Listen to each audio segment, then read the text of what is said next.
نحمده ونصلي على رسوله الكريم أما بعد أعوذ بالله من الشيطان الرجيم بسم الله الرحمن الرحيم يا أيها الذين آمنوا إنما الخمر والميسر والأنصاب والأزلام رجس من عمل الشيطان فاجتنبوه لعلكم تفلحون إنما يريد الشيطان أن يوقع بينكم العداوة والبغضاء في الخمر والميسر ويصدكم عن ذكر الله وعن الصلاة فهل أنتم منتهون صدق الله العظيم. بزرگوں اور پیارے بھائیوں، گزشتہ جمعہ ہماری بات چل رہی تھی شراب اور دوسری نشہ آور چیزوں کے نقصانات کے بارے میں. یہ باتیں اصل جس طبقے کے سامنے بیان کرنی ہے وہ طبقہ فی الحال موجود نہیں ہے. عجیب حالات یہ ہیں ہمارے کہ الحمدللہ ہماری بستی میں علماء کرام کے بیانات ہوتے ہیں. لوگ علماء سے محبت بھی کرتے ہیں، دوسری جگہوں سے علماء کرام کو بلاتے بھی ہیں، جان مال سب کی قربانی لگاتے ہیں. یہ سب چیزیں اپنی جگہ ہونی چاہیے، لیکن اس سے زیادہ اگر کوئی توجہ دینے والی چیز ہے وہ جمعہ کے بیانات ہیں. مقامی علماء کرام جو باتیں بیان کریں گے وہ باتیں ہوگی جو انہوں نے آپ کی بستی میں دیکھی ہیں. وہ ان بیماریوں کا تذکرہ کریں گے جو آپ لوگوں میں یا ہم سب میں پائی جاتی ہیں. قاری صدیق احمد باندھوی نور اللہ مرکزہ کے بارے میں آتا ہے کہ انہوں نے فرمایا کہ مقامی علماء کی مثال فیملی ڈاکٹر کی طرح ہے. ایک فیملی ڈاکٹر ہوتا ہے، اس کو معلوم ہے کہ فیملی میں کس فرد کو کون سی بیماری ہے، کتنے پاور والی دوا اس کو کام کرے گی، کون سی دوا اس کے لیے نقصان دہ ہے، کتنا ڈوز اس کو دینا ہے، سب اس کو معلوم، کیونکہ ایک لمبی مدت سے ان کے ساتھ ہے. اور گھر والوں کو جب ڈاکٹر صاحب آئیں گے تو بتانے کی ضرورت نہیں پڑے کہ ان کو یہ ہوا ہے وہ ہوا ہے، کیونکہ وہ گھر کا آدمی بن گیا، سب جانتا ہے. اور باہر سے آنے والے علماء کی مثال وہ ہے جیسے آپ نے کسی باہر سے ڈاکٹر صاحب کو بلائے. اب وہ تو اجنبی ہے، بتانا پڑے گا کہ آپ کو کیا پرابلم ہے، کہاں درد ہوتا، کتنا ہوتا، کب ہوتا، اور آپ جیسا بتائیں گے ویسا وہ آپ کا علاج کر کے چلے جائیں. تو جمعہ کے جو بیانات ہیں وہ بھی بہت ضروری ہے. نبی کریم صلی اللہ علیہ وسلم پورا ہفتہ لوگوں کے معاملات کو دیکھتے تھے اور پھر جمعہ کے خطبے میں ان معاملات کو بیان فرماتے تھے. کہ جو نماز سے پہلے خطبہ دیا جاتا ہے وہ دراصل عربی زبان کا بیان ہے. اب چونکہ ہم لوگ عربی زبان نہیں جانتے اس لیے ہمارے لیے الگ سے ہماری زبان میں بیان ہوتا ہے، ورنہ حضور صلی اللہ علیہ وسلم اپنے خطبے میں وہ باتیں بیان کرتے تھے جو لوگوں میں آپ نے پورے ہفتے میں دیکھی. جن چیزوں کی تعریف کرنی چاہیے حضور اس کی تعریف فرماتے تھے، اور جن چیزوں کی اصلاح کرنے کی ضرورت ہوتی حضور اس کی طرف اشارے کرتے. بہرحال کچھ باتیں ہم نے گزشتہ جمعے شراب اور نشے کے نقصانات کے بارے میں سنی تھی، کچھ باتیں باقی ہیں کیونکہ اتنی بڑی بیماری ہے کہ اس کے نقصانات بے شمار ہیں. اس لیے اس کو چھڑانے اور دور کرنے کی محنت بھی کافی زیادہ ہونی چاہیے. شراب کی حرمت کو شریعت نے مورتی پوجا کی حرمت کے ساتھ بیان کیا ہے. یعنی جس طریقے سے بتوں کی پوجا کرنا، مورتیوں کی پوجا کرنا کتنا خطرناک گناہ ہے، اتنا ہی خطرناک گناہ شراب پینا ہے. چنانچہ نبی کریم صلی اللہ علیہ وسلم کا ارشاد ہے مدمن الخمر کعابد وطن، او کما قال علیہ السلام کہ شراب کا عادی یعنی جس کو عادت ہو گئی ہے شراب پینے کی، وہ ایسا ہے جیسا کہ مورتیوں کی پوجا کرنے والا. کتنی خطرناک چیز. اس کی تشریح کرتے ہوئے محدثین اور علماء کرام فرماتے ہیں کہ اگر کسی کو شراب کی اور نشے کی عادت تھی اور وہ بغیر توبہ کے مر گیا تو اللہ تعالیٰ سے اس کی ملاقات اس حال میں ہوگی جس حال میں مورتیوں کی پوجا کرنے والوں کی ہوگی. اور ہم جانتے ہیں کہ شرک اور بت پرستی والوں سے اللہ تعالیٰ کا معاملہ قیامت میں کیا ہوگا. ان سے جو معاملہ ہوگا شراب کے عادی سے بھی وہی معاملہ کیا جائے گا. بڑی خطرناک چیز. حضرت ابو موسیٰ اشعری رضی اللہ تعالیٰ عنہ فرماتے ہیں کہ مجھے فرق معلوم نہیں ہے اس میں کہ میں شراب پیوں یا اس کھمبے کی یعنی مورتی کی پوجا کروں. یعنی دونوں میں کوئی فرق نہیں ہے, دونوں سرکے ہیں گناہ کے اعتبار سے. اتنی خطرناک یہ چیز ہے نشہ. ایک اور حدیث میں حضور صلی اللہ علیہ وسلم کا ارشاد ہے کہ شرابی کی 40 دنوں تک نماز قبول نہیں ہوتی. میں نے آگے آپ سے کہا تھا کہ حضور کے ارشادات مختصر ہوتے ہیں لیکن اس کے معنی بہت زیادہ ہوتے ہیں. نماز بدنی عبادتوں میں سب سے زیادہ اہم عبادت ہے. جب شراب کی نحوست کی وجہ سے, نشے کی نحوست کی وجہ سے نماز قبول نہیں ہوگی تو دوسری عبادتیں بھی قبول نہیں ہوگی. حضور کے ارشاد کا مطلب یہ ہوا. اب کسی نے شراب پی, رمضان کا مہینہ آ گیا, توبہ نہیں کی اور روزے بھی رکھ رہا ہے, تو جب اس کی نماز قبول نہیں تو اس کے روزے بھی قبول نہیں. رمضان کے مہینے میں زکات نکال رہا ہے, صدقہ خیرات دے رہا ہے, لیکن ابھی شراب سے سچے پکی توبہ نہیں کی. ہاں توبہ کر لے تو اس کے گناہ معاف ہو جاتے, لیکن توبہ نہیں کی, زکات بھی دے رہا ہے, صدقے بھی کر رہا تھا. جیسے نماز قبول نہیں, روزے بھی قبول نہیں, صدقہ اور خیرات بھی قبول نہیں, اس کی کوئی عبادت 40 دنوں تک قبول نہیں. اس یہ کوئی معمولی چیز نہیں. شرابی کے بارے میں ایک اور حدیث میں ہے, حضور صلی اللہ علیہ وسلم نے فرمایا کہ جب شرابی آدمی شراب پیتا ہے یا نشے کا عادی آدمی جب نشہ کرتا ہے اس وقت اس کا ایمان چھین لیا جاتا ہے. ایمان یا نور ایمان. پیتے وقت وہ آدمی مومن نہیں ہوتا. اب اللہ نہ کرے اسی وقت اس کی روح قبض ہو گئی تو پھر اس کا نتیجہ کیا ہوگا؟ یہ بغیر ایمان کی دنیا سے رخصت. کتنی بڑی محرومی کی بات ہو جائے گی. ایک اور روایت میں ہے حضور صلی اللہ علیہ وسلم نے ارشاد فرمایا کہ شرابی کو, یعنی جو شراب کا اور نشے کا عادی تھا, توبہ نہیں کی, بغیر توبہ کے دنیا سے رخصت ہو گیا, اس کو جہنم میں طینۃ الخبال پلایا جائے گا. صحابہ کرام رضوان اللہ تعالی علیہم اجمعین نے عرض کیا کہ طینۃ الخبال کیا ہے حضور؟ حضور صلی اللہ علیہ وسلم نے ارشاد فرمایا کہ جہنمیوں کو جو پسینہ ہوگا یا جہنمیوں کے جسموں سے جو خون نکلے گا اور جو پیپ نکلے گا, جو گندگی نکلے گی, وہ شراب اور نشے کے عادی لوگوں کو وہاں پلایا جائے. اور شرابی سے اتنی بدبو آئے گی کہ جہنم میں دوسرے جو لوگ ہوں گے جہنمی, وہ خود ان سے پناہ چاہیں گے کہ اللہ ان سے ہمیں دور کر دے. اتنا برا حشر شرابی کا ہوگا. شراب کا بہت بڑا نقصان یہ ہے کہ اللہ تعالیٰ نے انسان کو جو عقل دی ہے وہ عقل ختم ہو جاتی ہے, عقل ماری جاتی ہے. عقل کوئی معمولی چیز نہیں ہے, عقل ہی کی وجہ سے ہم معزز ہیں. اللہ تعالیٰ کی بے شمار مخلوقات ہیں, اس میں انسان کا ویلیو زیادہ کیوں ہے؟ عقل کی وجہ سے. انسانوں میں عقل ہے جو دوسری مخلوقات میں نہیں ہے. اس لیے نبی, انبیاء کرام اور رسول جو آئے وہ کہاں آئے؟ انسانوں میں آئے, عقل کی وجہ سے. اللہ تعالیٰ نے اپنی کتاب نازل فرمائی, انسانوں میں نازل فرمائی, عقل کی وجہ سے. اب شراب سب سے زیادہ اثر اور نشے والی چیزیں سب سے زیادہ اثر کس پر کرتی ہیں؟ عقل پر کرتی ہیں. ابھی اس مہینے میں ہمارے ملک کے ویگنانکوں نے چاند کے اوپر چندریان 3 پہنچا ہے. مسلم ممالک میں ایک آدمی نے کسی عالم سے سوال کیا,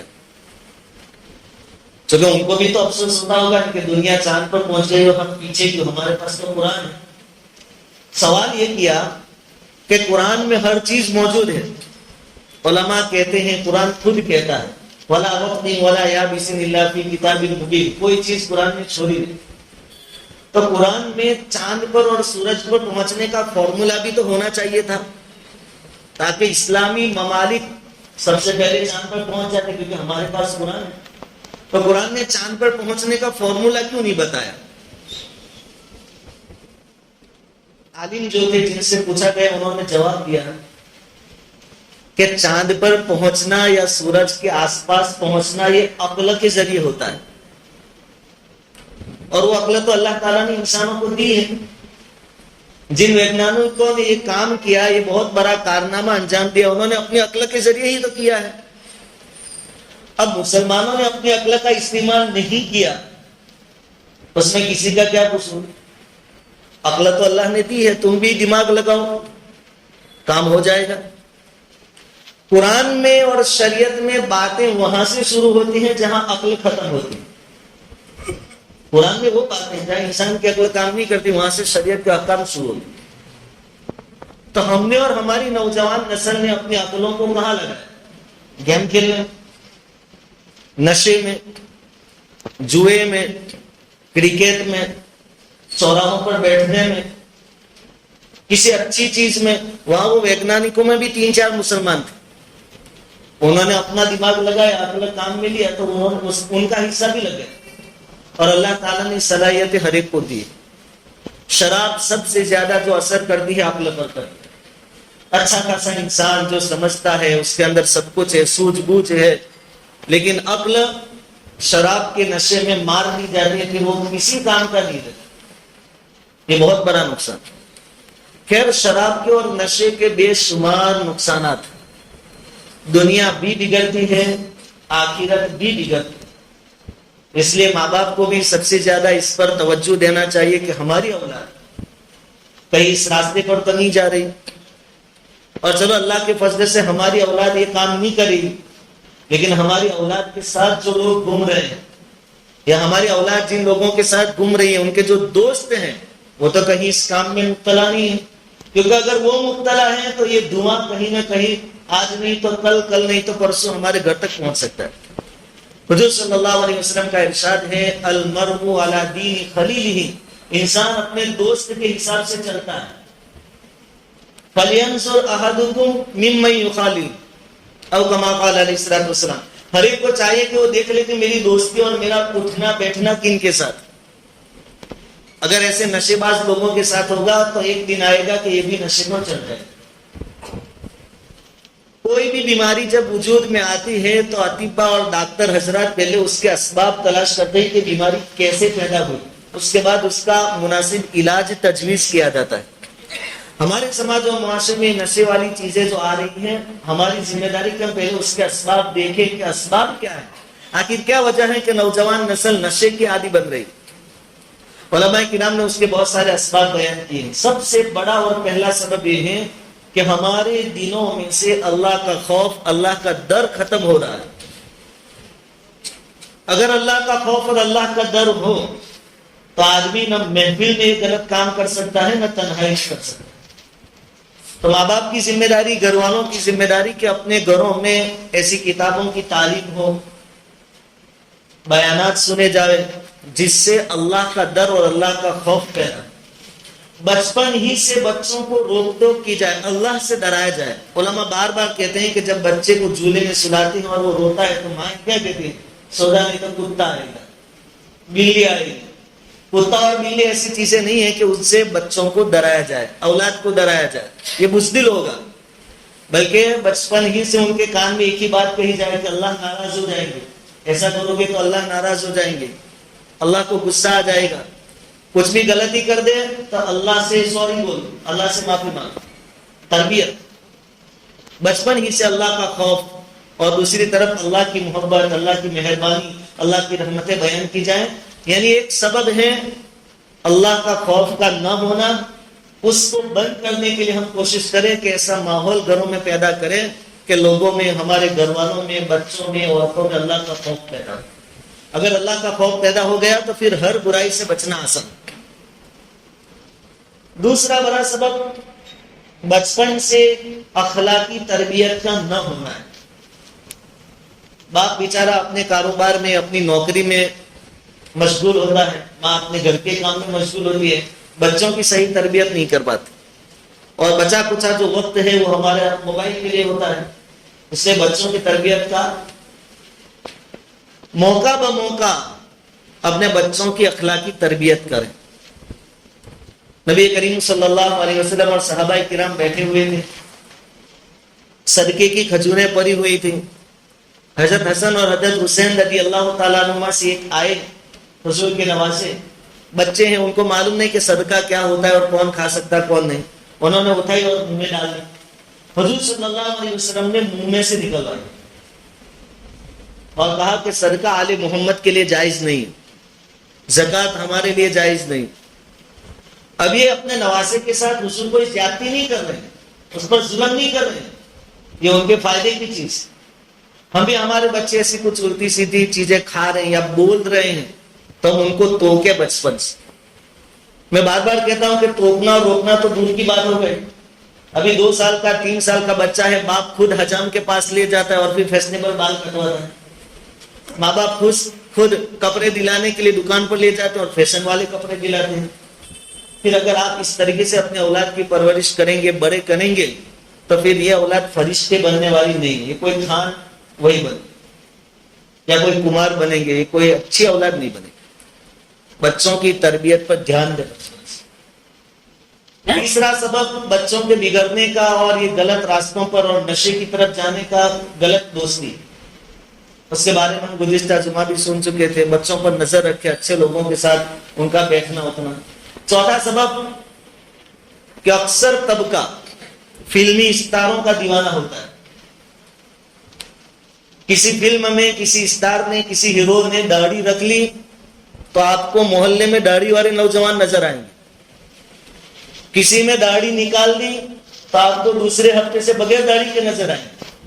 حالانکہ وہ ایکٹر نہ آپ کو پہچانتے ہیں, نہ آپ کے لیے کچھ قربانی دے سکتے ہیں. ہمارے لیے تو آئیڈیل اور ماڈل نبی کریم صلی اللہ علیہ وسلم کی ذات اقدس ہے, صحابہ کرام کی ذاتیں ہیں. لقد کان لکم فی رسول اللہ اسوۃ حسنہ. ہمیں تو حضور کی سیرت کے مطابق اپنی سیرت بنانی اور کامیابی اسی میں ملے, ورنہ کوئی ایکٹر یا کوئی خان پٹھان آپ کو بچانے والا نہیں اور آپ کی دنیا اور آخرت سنوارنے والا نہیں ہے, سوائے نقصان کا اور کوئی چیز آپ کو. اب یہ فلموں کے دیوانے کہاں سے ہوتے ہیں کہ بچوں کو بچپن ہی سے گھروں میں ٹی وی مل جاتا ہے.